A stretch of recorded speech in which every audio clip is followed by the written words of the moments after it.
Então, assim, hoje eu vou dar realmente um panorama, um apanhadão, né, da mulher no mercado de trabalho, as garantias constitucionais legais que a gente tem e possíveis soluções para corrigir essas desigualdades. Aí, isso aqui era a tela inicial que eu acabei de falar. Então, num contexto atual, a gente, como eu escrevi aqui, é inegável que as mulheres, a gente teve muito avanço e tudo mais, mas a gente ainda tem muitas situações que colocam a gente numa caixinha, numa gradinha, então, de diversas formas. Hoje, especialmente, a gente está falando da parte profissional. Mas a gente é limitada por outras pessoas, por situações, pela cultura, em todos os âmbitos da nossa vida, como todas nós bem sabemos. Tem muita gente que diminui ou até nega a real dimensão dos atos que acontecem com a gente, de todos eles, que vitimizam nós mulheres. E aqui, especialmente, eu estou falando do lado profissional. Não dá para defender que em 2024 a misoginia, que é o preconceito contra a mulher, e o machismo ainda tenham essa grande influência negativa na vida de todas nós, né? Especialmente a profissional. Começo falando sobre participação no mercado de trabalho. A gente ocupa, aí tem vários dados, né, de vários países e tudo mais, mas na maioria deles a gente ocupa a maior porcentagem no mercado de trabalho e mesmo assim ainda tem todas as disparidades que a gente já sabe, de salário, que aí eu vou falar um pouquinho mais para frente aqui, não vou, eu vou fazer um panorama geral, os meninos vão aprofundar. E, apesar disso, os cargos de liderança são ocupados por homens e o salário deles é sempre maior, né? O caso da remuneração. Vou ver, só um minuto. Aqui eu coloquei um dado do IBGE. Esses dados foram liberados dia 8 de março deste ano, no Dia da Mulher, os dados sendo de 2022. Então, nos últimos 10 anos, aí, a taxa de participação feminina no mercado de trabalho é 20% menor que a do homem. Eu falei anteriormente que a gente ocupa mais cargos, mas na verdade eu queria dizer outra coisa que está no próximo slide. Eles ocupam mais 20% a mais do que os cargos que nós. Apesar de nós mulheres, era esse dado que eu queria dizer antes, temos o nível de instrução maior do que o dos homens. Isso já é um dado alarmante.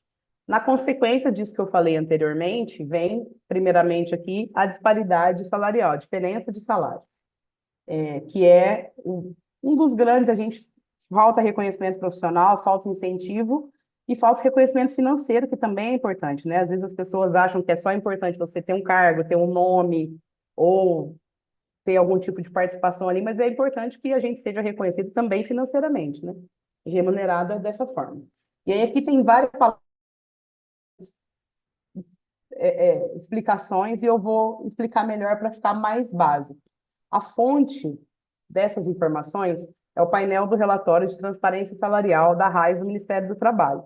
E eu coloquei aqui embaixo, depois quem quiser eu mando esses slides, até porque tem alguns slides que tem link direto. Então, se vocês quiserem, eu envio. A RAIS é um registro administrativo do governo para mapear estatística, informação, justamente essa parte de dados e porcentagem de cada coisa. Esse quadro aqui é o que eu vou falar anteriormente, só vou mostrar, mas depois eu vou voltar nele.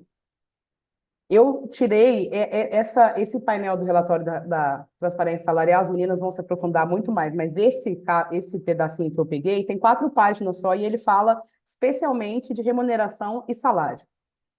Os dados também são de 2022 que as próprias empresas informaram, empresas com mais de 100 funcionários informaram. E foram dados bem justos e honestos, como é possível ver da primeira coluna e da última. Eles consideraram situações que envolvem pelo menos 3 homens e 3 mulheres, para não dizer que, nossa, mas também pegou a mulher que ganha menos e o homem que ganha mais, para não ter esse tipo de afirmação. E o cálculo não foi feito se não tinha mulher trabalhando ou homem trabalhando naquele local e que não fossem 3. Então, essa é a ideia. E aí, de todos os dados ali do próximo slide que eu vou mostrar, eu quero destacar 2: a razão do salário médio e a razão da remuneração média. A razão é o valor que você tem quando você compara um com o outro, é o saldo que você tem quando você compara um com o outro. A do salário é feita quando você divide o salário da mulher pelo do homem. Então, vou mostrar bem rápido, que eu não sei se dá para ver. Vocês enxergam a calculadora? Não, né? Enxergaram? Sim, Então, por estamos exemplo, chegando sim. É o salário da mulher dividido pelo do homem. Então, por exemplo, eu ganho 1.000, ele ganha 1.500. Então, eu ganho 66% do que ele ganha, só Tá, para tem que pedir vocês autorização, conseguirem enxergar isso. para usar o campus, para fazer o.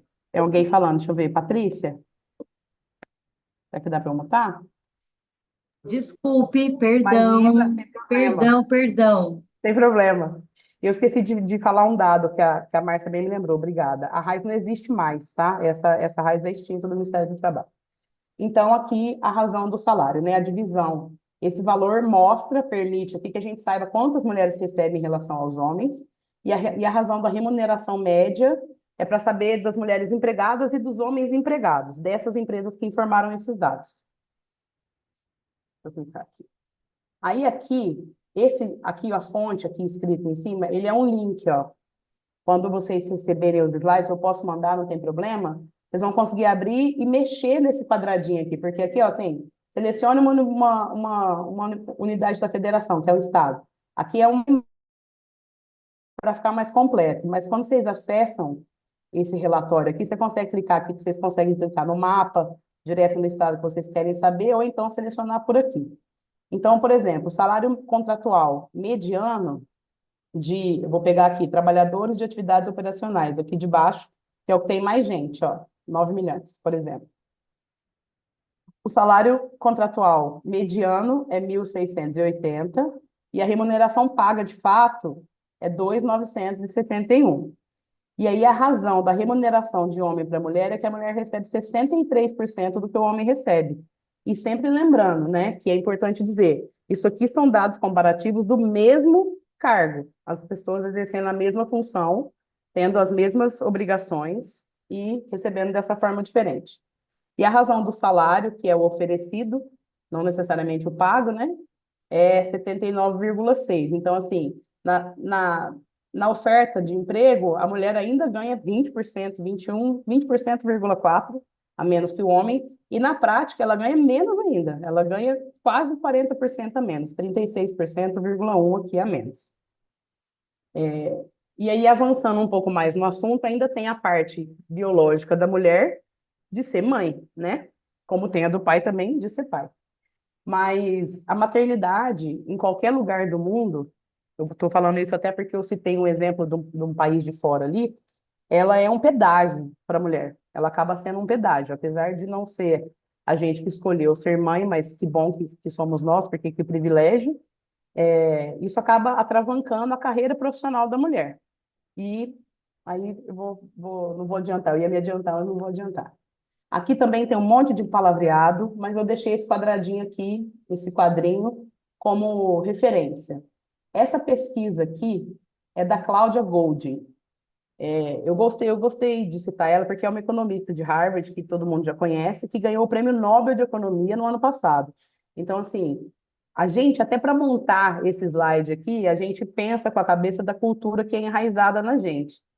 Para ninguém questionar, porque se a gente estivesse apresentando isso aqui para um monte de homem, eles iam falar, mas quem que é essa pessoa? Quem que não é? Então, eu peguei a Prêmio Nobel de Economia, para não ter questionamento. E ela fez esse estudo em 134 países, mais da metade dos países do mundo. E o estudo dela, ela usou essa hashtag Motherhood Penalty, essa coisa que a gente usa na internet, que se traduz como assim, a penalidade por ser mãe, o que que você perde por ser mãe. E aí ela descobriu que quando a mulher tem o primeiro filho, a renda dela baixa em 4% e a do homem aumenta em 6%. Além disso, ela descobriu todas essas porcentagens aqui e todas elas são chocantes, de que 95% dos homens com idade de 25 a 54 anos estão no mercado de trabalho, mas apenas 52% das mulheres estão. Desses 52%, 24% delas deixam o mercado de trabalho após o parto do primeiro filho. Depois de 5 anos, 17% ainda não voltaram para o mercado de trabalho. Depois de 10 anos, 15% também não voltaram. E quando elas estão trabalhando, porque assim, não trabalha, é julgada, trabalha, é julgada. Quando elas não estão trabalhando, elas são entendidas pelas outras pessoas como menos comprometidas. Nossa, não estou trabalhando. Jana, você quer falar? Pode falar. Tá com a mãozinha levantada. Laís, esse dado que você passou é o que o pessoal fala, né? Quando a mulher ela vira mãe, ela é demitida e o homem é promovido, né? Então Promovido. existe toda uma solidariedade masculina em compreender o pai que precisa ganhar mais, mas não entende que a mãe precisa de um ambiente em que ela possa, né? Ela quer continuar a trabalhar, mas ela precisa de condições, inclusive passa Exato. pelo pai ter compromisso.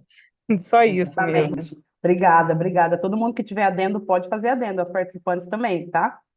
Às vezes, se eu demorar para ver, porque na minha tela, como eu estou compartilhando, tá o fininho, assim, o zoom aqui do lado. Então, às vezes, eu demoro para ver. Mas se vocês quiserem tirar o mudo e falar Laís, não tem problema.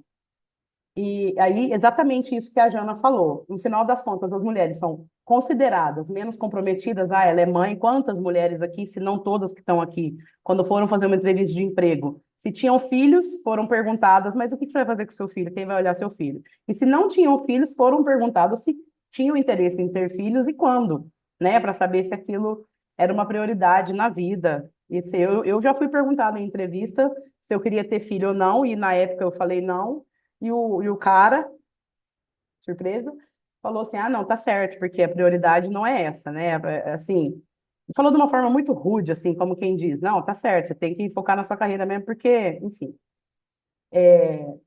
menos confiáveis no trabalho, menos autoritárias e mais emocionais quando se tornam mães. E aí eu coloquei entre parênteses, apesar de evidências em contrário, porque eu gosto muito da parte de psicologia, eu estudo muito e as evidências são todas ao contrário. E, gente, isso é meio óbvio. Se você coordena, se você gere, se você pare uma criança, é lógico que você se torna assim uma pessoa não precisava nem de estudo, mas que bom que existem, mas não precisava para você saber que a pessoa fica mais comprometida, isso é lógico. E os pais são percebidos, como a Jana falou, eles merecem um aumento, né? São percebidos como mais comprometidos no seu trabalho do que os homens sem filhos, além, tem um erro de digitação ali, acabei de ver, de terem os salários elevados e as expectativas sobre o trabalho deles minoradas. Então, não, tudo bem, ele tem um filho agora, nossa, tudo bem, ele falhou aqui, mas ele tem um filho.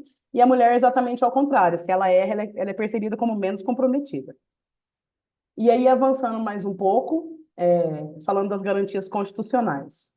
A Constituição Federal de 88 no Brasil, ela é tida como Constituição Cidadã. Então, teve muitas coisas que vieram nessa Constituição que nem existiam.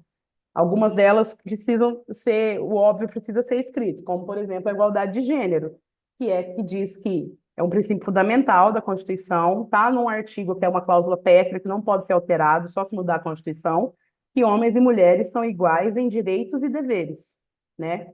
O óbvio precisa ser dito. E apesar de estar na Constituição, que é a lei maior, outras leis precisaram vir depois, as meninas vão comentar, ou até mesmo a própria CLT, todo mundo tem que falar, gente, olha, é todo mundo igual, homem e mulher é igual, apesar de já estar na lei maior. A Constituição também traz a proteção à maternidade, que garante a licença maternidade, para preservar a saúde da mãe e do bebê. E aí uma discussão que se tem hoje é se é que também deveria ter o mesmo tempo de licença paternidade para tirar a carga toda da mãe.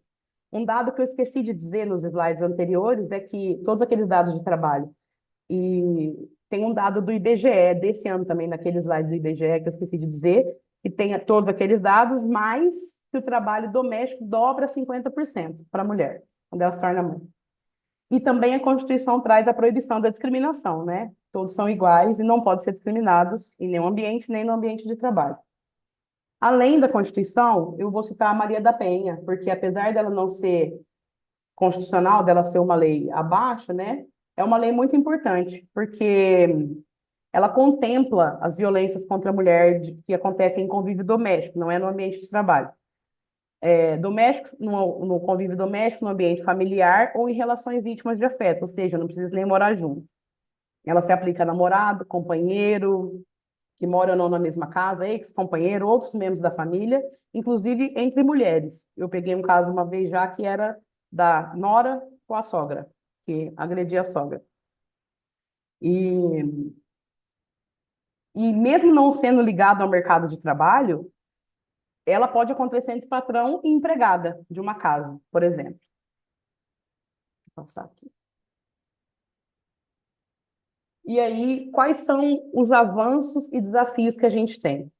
Além dos legislativos, né, que a gente vai falar aqui nesse encontro e nos outros, tem muitas coisas. Poderiam existir mais programas de incentivo que produzir, que promover entre as mulheres, os programas de incentivo, de contratação de mulheres vítimas de violência, de contratação com mulheres deficientes, com deficiência, de contratação de mulheres negras, pretas, ex-presidiárias. A minha cidade natal está com um projeto, inclusive, para contratação de mulheres negras ex-presidiárias. Políticas de incentivo para a promoção das mulheres a cargos de direção e gerência, que também são pouquíssimo ocupados por nós, infelizmente, é o dado mais díspare, é o mais longínquo, para mulheres chefes de família, etc. Além do auxílio creche e da licença paternidade estendida, que já é algo discutido. E aí, como eu disse anteriormente, a licença paternidade sendo estendida também dá ao pai a obrigação e o dever que ele já tem de cuidar do seu filho também, né? E tudo isso que eu falei também está aqui nesse slide das políticas de inclusões, que são essas coisas que eu disse, inclusão, capacitação também, cursos, né? Incentivo de alguma forma, porque se há uma diferença, a gente precisa ter um incentivo. Tem uma imagem muito interessante que eu salvei, esqueci de colocar no slide, que, será que eu consigo? Eu não vou conseguir colocar agora, depois eu mando. Tem 3 pessoas assistindo uma partida de futebol, por um muro. Eles têm alturas diferentes, um é bem mais baixo, outro é mediano, outro é alto. E aí a justiça seria você dar um banquinho do mesmo tamanho para os 3 assistirem a partida. O mais alto já ia conseguir, o do meio ia ficar assim e o pequeno ia conseguir não enxergando. E aí a equidade é você dar um banco de um tamanho que todos eles enxerguem, mesmo que o banco do menor seja maior que o de todos os outros. E isso também vale para nós mulheres. Porque se a gente sai perdendo por coisas que não são nossa culpa, por simplesmente uma cultura enraizada, a gente tem que ser reinserido de uma forma que fique igualitário, que fique equitário e, de fato, justo. Então, a justiça não é você dar as mesmas coisas para todas as pessoas, é dar o que elas precisam para se equipararem às outras pessoas e, de fato, serem iguais. Em conclusão, a tudo isso que eu disse. Nós tivemos, sim, conquistas importantíssimas desde o começo da luta e devemos muito a todas as mulheres que passaram antes da gente.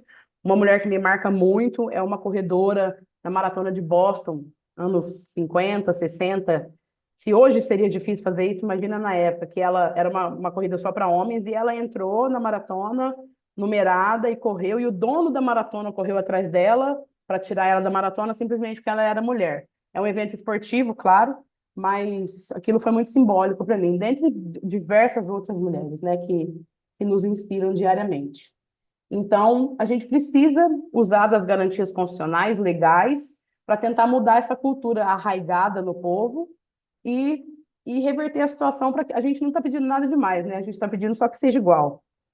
Basicamente é isso. Eu agradeço a todos, deixei aqui nos slides o meu arroba e o arroba da COVAC, os telefones, endereço, e quem quiser pode entrar em contato para tirar dúvidas, eu passo slides. Se quiserem deixar os e-mails no chat, eu pego e passo. E agora eu passo a palavra. Obrigada, gente.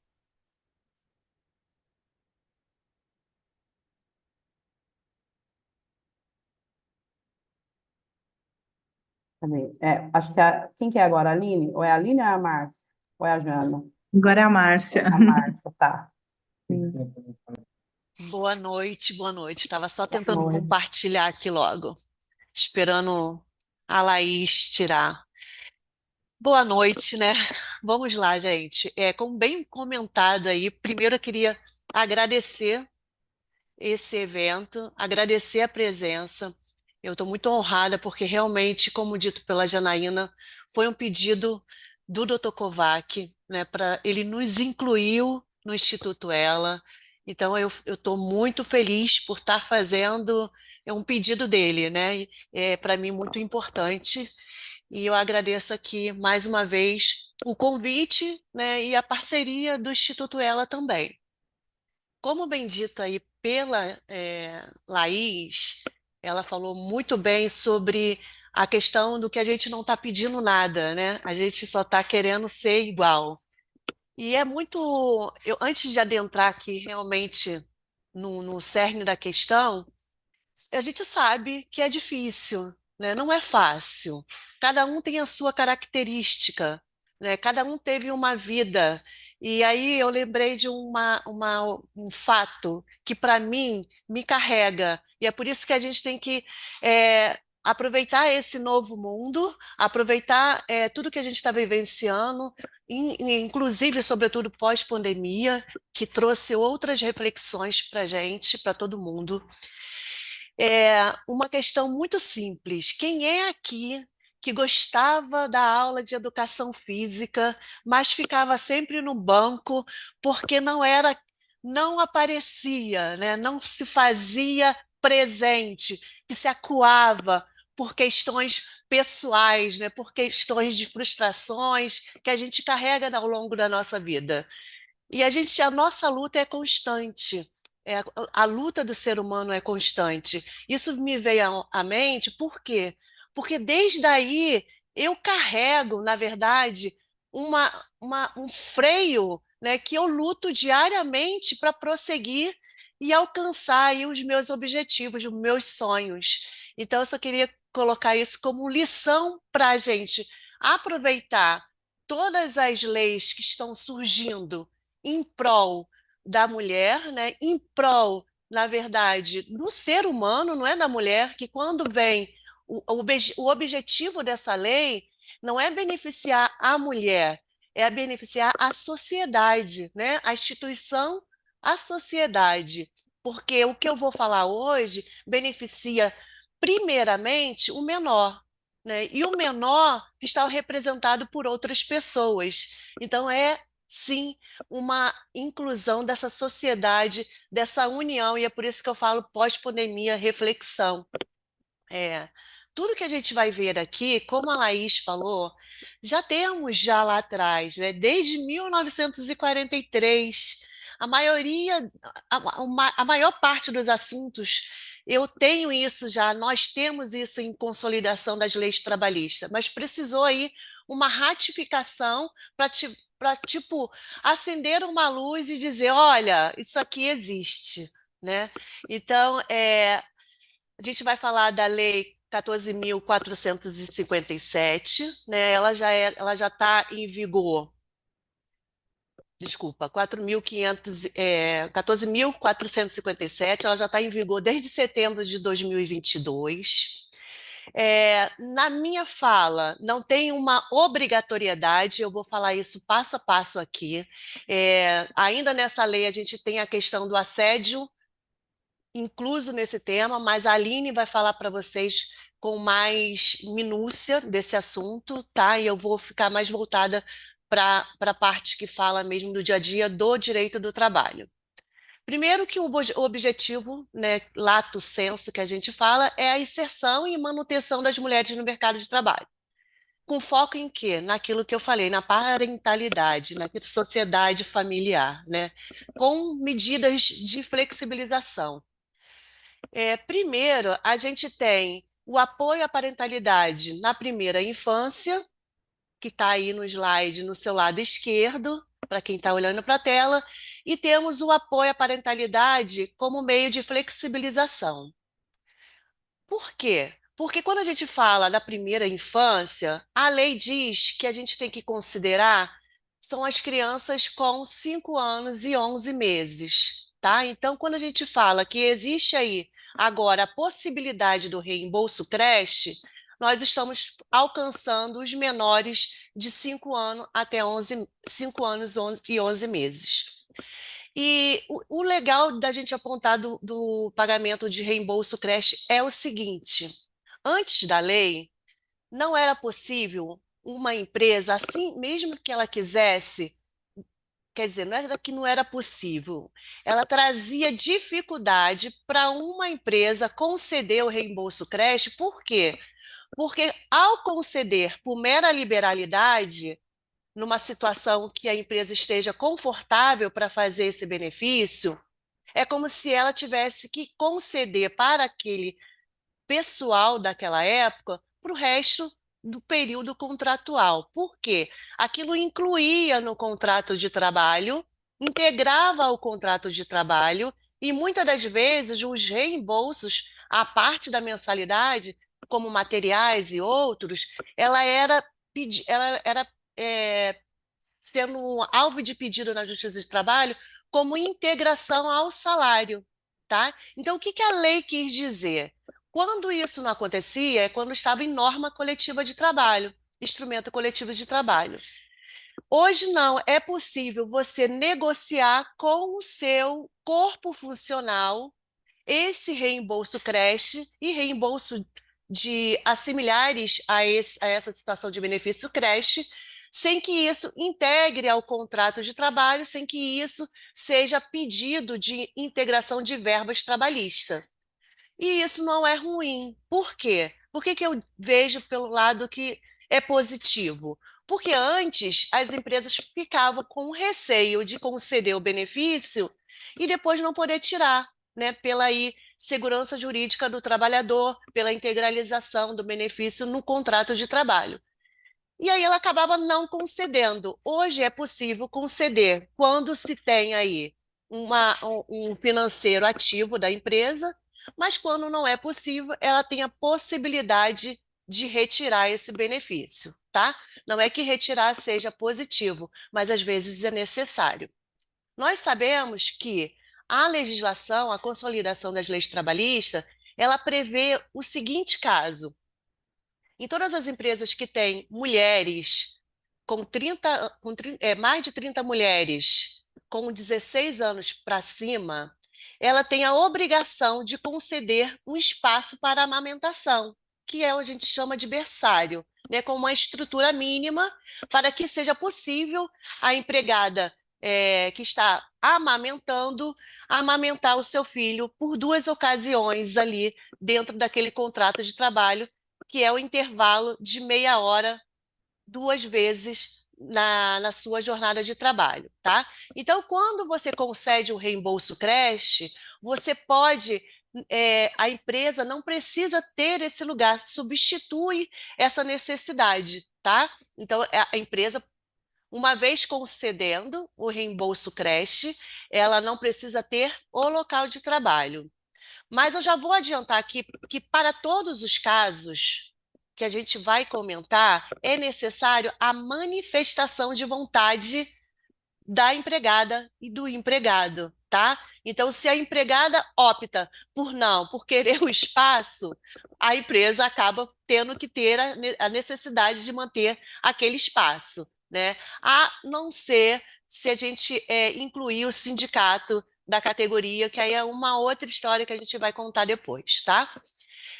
No caso da manutenção de subvenção, a gente já tem isso também ao longo do tempo, que são os sistemas S, né? Que são o SESI, SESC, que a empresa pode estar fazendo aí um convênio para substituir esse reembolso, para conceder essa creche para essa mãe ou para esse grupo de pessoas que necessita e que tem aí um filho até 5 anos e 11 meses. Já pulando aqui um pouquinho para frente, a gente tem 15 minutos, eu acho que eu vou tomar depois a fala das minhas amigas no próximo encontro, porque realmente ainda tem muita coisa para ser dita, é a flexibilização do regime de trabalho. Mais uma vez, eu vou citar o pós-pandemia, porque a gente não tinha essa realidade legislativa na nossa consolidação. Isso veio com a necessidade das pessoas terem que trabalhar é, sem estar no âmbito da empresa naquele momento, e isso veio trazer benefícios para o nosso dia a dia, para a atual conjuntura. Então, hoje, na CLT, já existe um dispositivo que trata do teletrabalho, com todas as necessidades que não vou adentrar muito aqui, que são muitas, mas o que é legal a gente saber aqui no nosso encontro? Que o teletrabalho, ele não é obrigatório, a empresa não precisa ter esse tipo de trabalho, tá? Para a lei, o objetivo da lei. Mas havendo essa vaga do teletrabalho, hoje a pessoa, a mulher que tem filho até 6 anos de idade, tem prevalência sobre essa vaga, tá? Então ela pode estar pedindo, requerendo junto à sua empresa que ela seja colocada em módulo teletrabalho até que se alcance aí é, o período da lei, tá? Mas vamos lá. Eu falei que não é obrigada, a empresa não é obrigada a ter, né? Mas tem essa possibilidade. Aí, vendo pelo lado do trabalhador, o que que a gente precisa saber? O que que a gente precisa saber? A gente precisa conhecer a nossa empresa, né? A gente precisa conhecer o contrato de trabalho, a gente tem que ter esse costume, que não é o nosso costume, não é o nosso perfil, mas tem que saber que o contrato de trabalho ele é bilateral. Então, se eu estou entrando numa empresa, eu preciso conhecer essa empresa. A empresa precisa conhecer o empregado, mas o empregado precisa conhecer o seu empregador. Então, dentro de uma admissão, dentro de uma perspectiva de relação de trabalho, você tem que conhecer, saber se ela tem um regimento interno, né? Conhecer, pedir para conhecer esse regimento interno, essa política, se houver uma convenção coletiva. Por quê? Por que que eu estou dizendo isso? Por que que eu preciso dizer que a gente precisa conhecer a nossa empresa? Para que a gente não tenha desgastes desnecessários, né? Como ser aquela empregada inconveniente que o empregador ali já vai apontar para na sua direção para uma dispensa, né? Então, a gente conhecendo a empresa, a gente sabe como requerer. Vou apontar aqui rapidamente o que que a lei diz como flexibilidade. É o teletrabalho, o regime de tempo parcial, o regime de compensação de jornada, a jornada 12 por 36, antecipação de férias individuais e horário flexível entre a hora que você entra e a hora que você sai da sua jornada de trabalho. Ainda dentro da questão de benefício dessa lei para em prol da mulher, vem a questão eu falei em flexibilização, falei do primeiro contato com o menor, e tem a qualificação. A qualificação, essa possibilidade, ela já visa o quê? A manutenção da mulher, a inserção da mulher nessa relação de emprego, nessa relação de trabalho, tá? Então, como qualificação, a gente tem também um artigo na CLT que dispõe sobre isso, que fala o seguinte: todo empregado que souber que existe dentro da sua empresa a vaga de cursos para se qualificar, ela tem direito a fazer o requerimento, e esse requerimento é feito por livre e espontânea vontade, não pode haver uma pressão para que essa empregada participe desse curso de qualificação, que é, na verdade, ministrada dentro da própria empresa, tá? Não pode haver uma coação, por quê? Porque haverá uma suspensão contratual. E quando há uma suspensão contratual, o seu contrato de trabalho ele paralisa, ele deixa de surtir qualquer tipo de efeito. O que seria isso? O que seria deixar de surtir efeito? Ele deixa de contabilizar para sua aposentadoria, por exemplo. Ele deixa de contabilizar para depósito de FGTS na sua conta vinculada, deixa de contabilizar para suas concessão de férias e todas as demais verbas trabalhistas, porque ele paralisa. E aí é engraçado que a lei diz o seguinte: vejo aí que é um equívoco da lei, né? Ou então, ao menos uma omissão. Por quê? Ela diz o seguinte: que se o empregador dispensar a empregada no período de suspensão para qualificação, ele tem que pagar para ela um salário a mais, né, como indenização. Porém, como eu disse, a suspensão contratual ela deixa de surtir efeito, até para dispensá-la, né? Não pode dispensar um contrato que está suspenso, salvo por justa causa, né? Então, por justa causa, entendo eu, né? Eu me curvo que não caberia aí uma indenização conforme previsão da lei.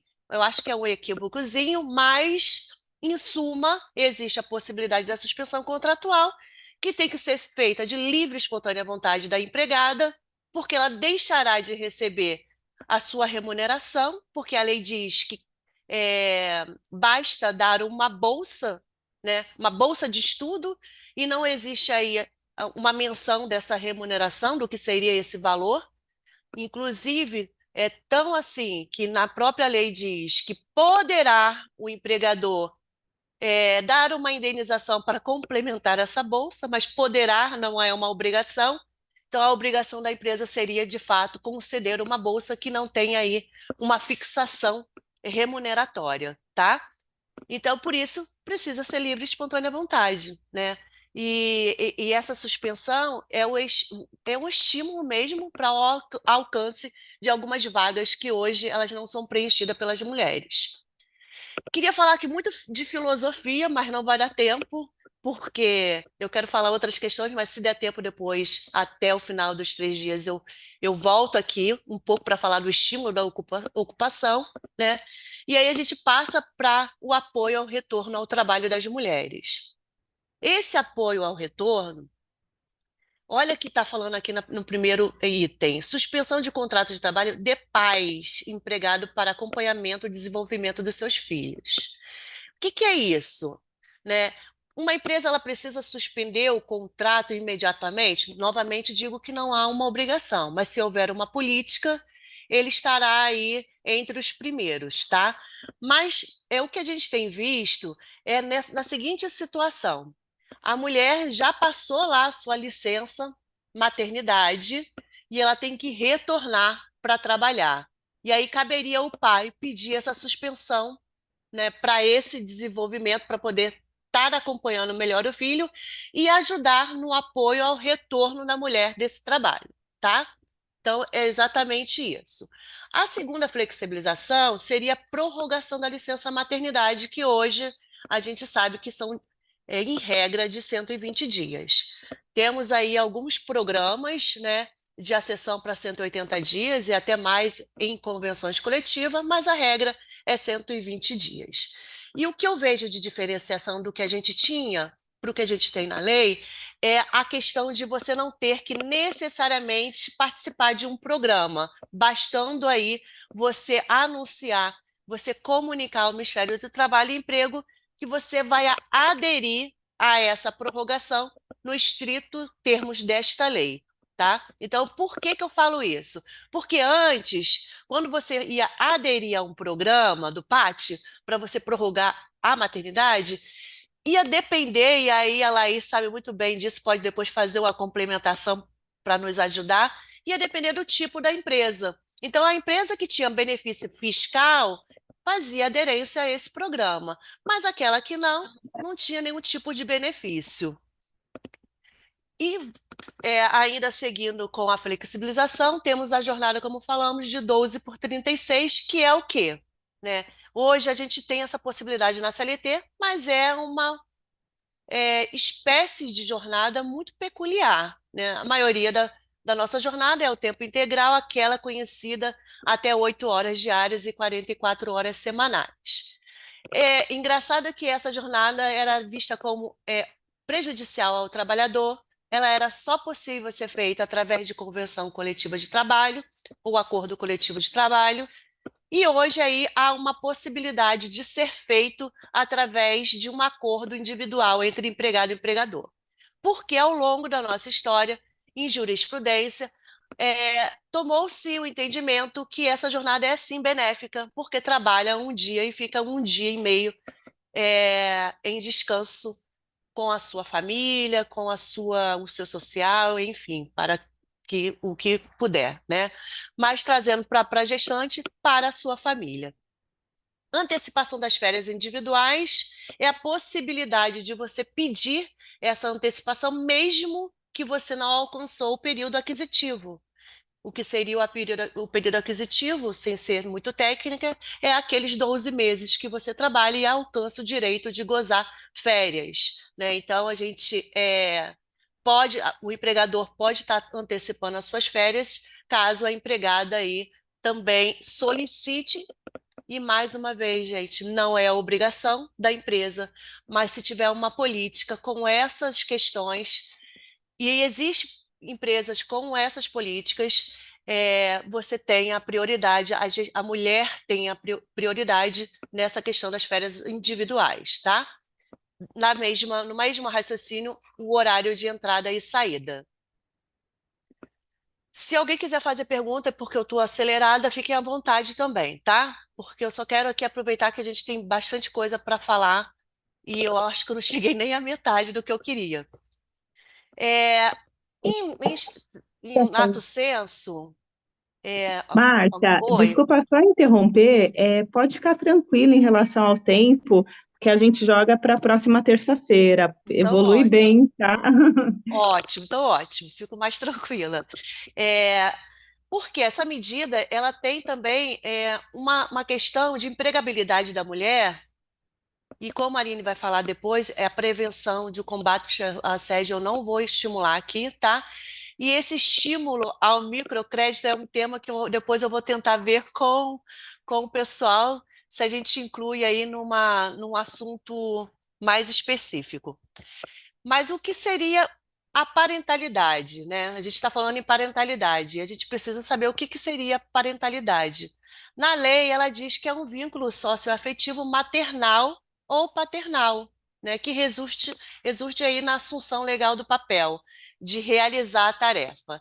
E aí eu vou além, né? Porque a lei, em vários momentos, fala que o socioafetivo é a mãe, né? É o pai, é o padrasto e a madrasta, porque fala em enteado, né? Então inclui o enteado, inclui o padrasto e a madrasta.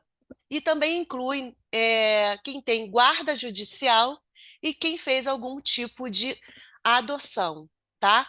Sempre com o requisito dentro do que vai abranger a legislação, que é o menor de é, um menor de 5 anos e 11 meses, para alguns casos, e até 6 anos. Eu até acho engraçado isso, né? Por que que não colocou tudo 6 anos, 5 anos e 11 meses e 6 anos? É quase tudo a mesma coisa, mas é para complicar mais um pouquinho aqui o nosso entendimento, a nossa memória, que tem que ficar sabendo onde é 5 anos e 11 meses e quando é 6 anos, né? Eu acho assim desnecessário, eu acho. Mas queria saber se alguém tem uma dúvida. Eu tenho uma. Eu vou aproveitar já esse momento de fala e despedida para perguntar para a Márcia, né, quando falou a questão do auxílio creche, que poderia dispensar a questão de ter um espaço para amamentação, mas que isso deveria ser objeto de uma deliberação do funcionário. Aí eu fiquei na dúvida, a empresa ela é obrigada a fazer uma pesquisa para saber quem quer o berçário ou quem quer usufruir do auxílio? Como que ela faz? Quando ela migra de um para o outro, eu fiquei com essa dúvida. Então, vamos lá, Janaína.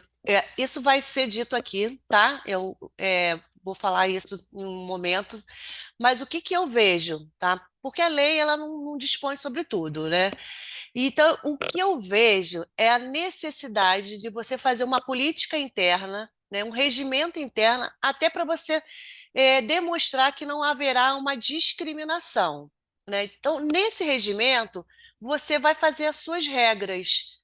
Quem é que pede? Aí vamos lá, vamos dizer que não tenha, tá? Vamos dizer que seja uma empresa que não tem o regimento interno, não tem uma política, mas que uma mãe chegue e peça para fazer aderência disso, né?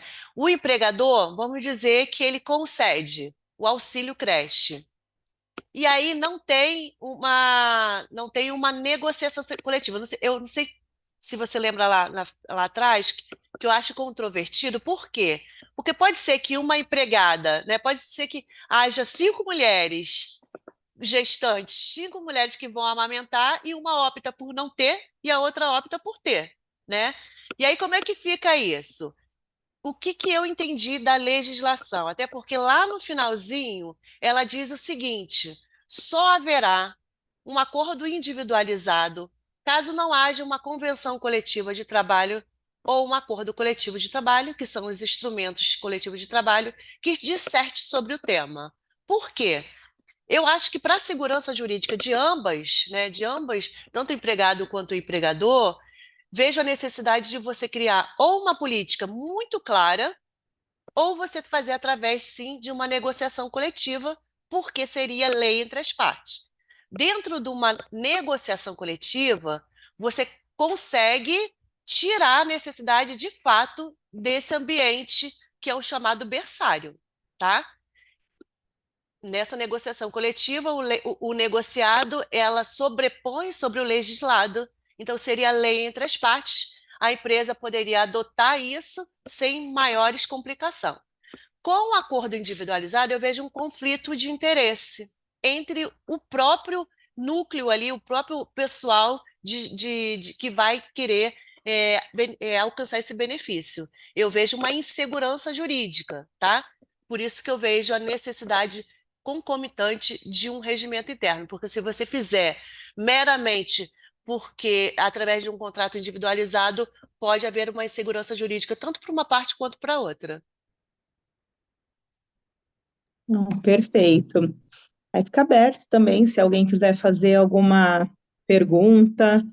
Acho que a gente está hoje muito, né, dentro desse ambiente laboral, dentro de um recorte privilegiado que é do trabalhador formal, né? E quando a gente sabe que muitas mulheres estão nessa informalidade. Mas ainda assim é importante, né, essa iniciativa do Instituto Ela de realmente atentar para a questão de direitos, porque muitas vezes a gente acha que o empregador, né, fica taxada pelo empregador, né? Ah, essa é a chata que quer reivindicar algo. E muitas vezes o empregador ele não tem conhecimento, né? Então é muito válido essas falas, tanto da Laís quanto da Márcia, sobre o assunto. É exatamente Alguém? isso, Janaína, que eu falo, né, sobre o ser chata, né? A gente veio de uma cultura que a gente aceita, né? E vai depender muito da sua característica como pessoa e da sua vida, do seu histórico. E a gente tem que lutar aqui para que a gente pule essa etapa o quanto antes para a gente fazer valer, né, nossos direitos. A gente termina por aqui, vem muito mais assuntos, né, nas próximas terça-feiras, e fica aqui o convite para a participação de todas.